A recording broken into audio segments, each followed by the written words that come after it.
मेरा दृष्टिकोण, मेरी परिभाषा, कर्म और किस्मत। भगवत गीता के द्वारा स्वयं भगवान श्री कृष्ण ने कहा है, कर्म किए जा, फल की इच्छा मत करे इंसान, जैसे कर्म करेगा वैसे फल देगा भगवान। इस श्लोक में कहीं भी किस्मत का जिक्र नहीं है, बल्कि परिणाम के रूप में फल का पूरा दारोमदार कर्म पर आधारित है। कर्म पर आधारित प्राप्त फल को हम किस्मत का नाम दे सकते हैं। ये बिल्कुल ऐसा ही है जैसे कोई स्टूडेंट पूरा वर्ष जितनी मेहनत से जैसी पढ़ाई करेगा, वर्ष के अंत में एग्जाम्स के परिणाम के रूप में उसके नाम की वैसी ही मार्कशीट बनेगी। उस मार्कशीट को हम भाग्य कह सकते हैं।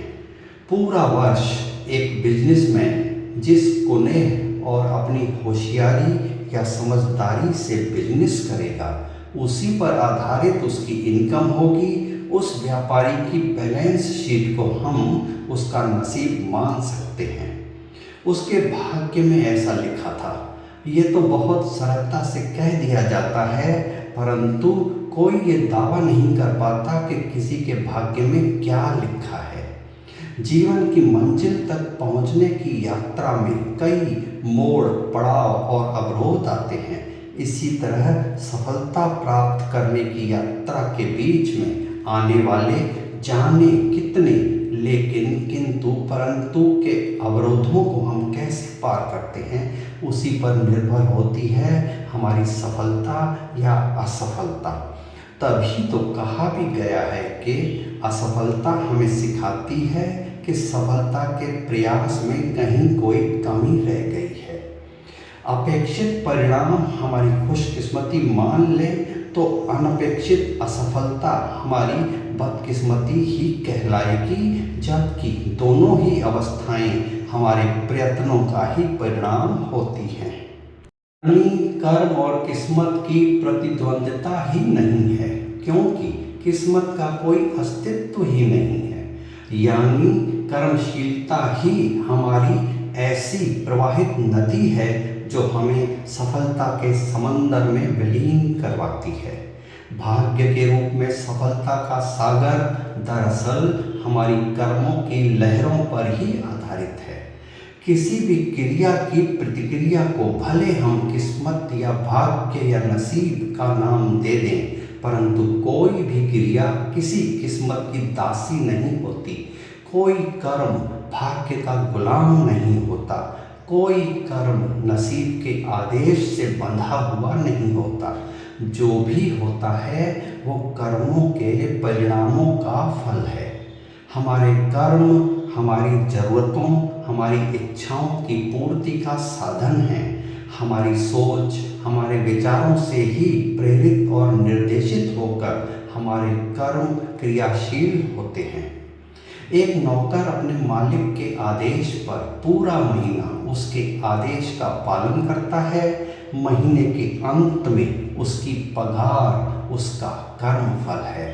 भाग्य में जो लिखा है वो ही होगा, ऐसी धारणा और मान्यता हमारे दिमाग में कूट कूट कर भरती गई है।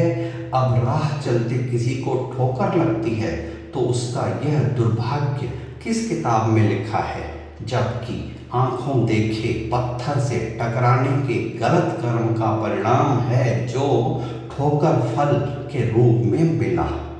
सब कुछ हमारे ही किए धरे का परिणाम है। इतनी सी सीधी सरल व्याख्या को भाग्य का हवाला देकर किसी अच्छे भले देवता इंसान को आए जुकाम बुखार तक को उसके पिछले जन्मों के कर्मों से जोड़ दिया जाता है।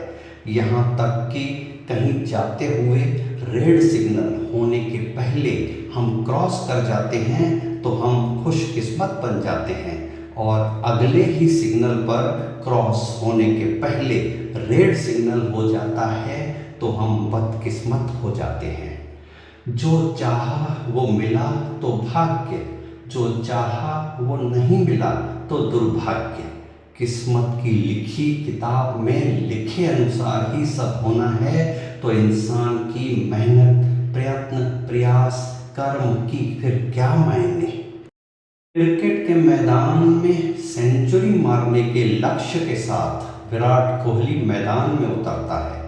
हमें नहीं भूलना चाहिए कि सामने गेंदबाज भी बैट्समैन को जल्द आउट करने के इरादे लेकर अपने प्रयास करता है। बल्लेबाज की कहीं चूक होती है और वो आउट हो जाता है, उसकी यह चूक गेंदबाज के इरादे की सफलता का कारण बन जाती है। अब बल्लेबाज को बदकिस्मत और गेंदबाज को खुशकिस्मत कह लें, परंतु परिणाम तो बल्लेबाज की चूक और गेंदबाज के अचूक प्रयास से ही आया ना। जीवन सागर पर हिचकोले खा रही किस्मत की वह तरणी तभी भवसागर पार कर सकती है जब उसे कर्म की पतवारों के सहारे नाविक पार करवाने के प्रयास करेगा, वरना बीच भंवर में डूबने के अवसर भी बनते हैं। नाविक की गफलत नाव को डुबो भी देती है, फिर भले उसे पिछले जन्मों के कर्मों की लिखी किताब का हवाला देकर उसकी बदकिस्मती से जोड़ ले। कर्मों की सीधी सरल सी गणित है जो भाग्य और किस्मत की गणित में उलझे समझदारों को समझ में नहीं आएगी। आसमान की ओर ताक के बैठे रहने से फल झोली में आकर नहीं गिरेगा। फल पाने के लिए अपने कर्म से बीज बोकर पौधा लगाना होगा। कर्म करने के लिए ईश्वर ने हाथ पांव दिए हैं, जिन्हें संचालित करने के लिए सक्रिय दिमाग दिया है।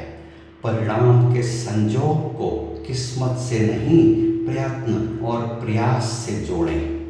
ईश्वर सबको सुमति दे।